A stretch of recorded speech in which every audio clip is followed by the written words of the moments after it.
Elephant Festival.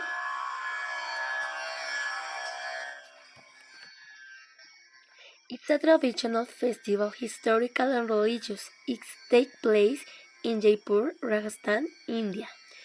It's held on the day of Holi festival, usually on March. It's a beautiful procession of bright elephants, camels, horses, and folk dancers. The owners, who embellish the elephants with vibrant colors, heavy jewelry,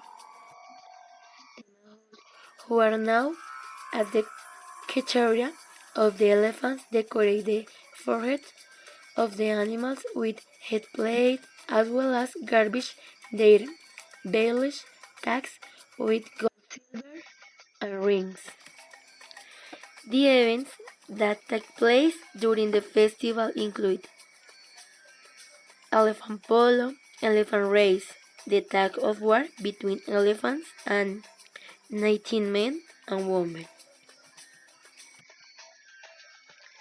It's an unusual festival where you know a different culture and people who visit the India learn about Rajasthan rich cultural heritage, and you can participate and enjoy the festival, and so you can ride an elephant. I invite you to live this adventure, and I recommend you to wear light clothing, and if it's possible, to wear typical Indian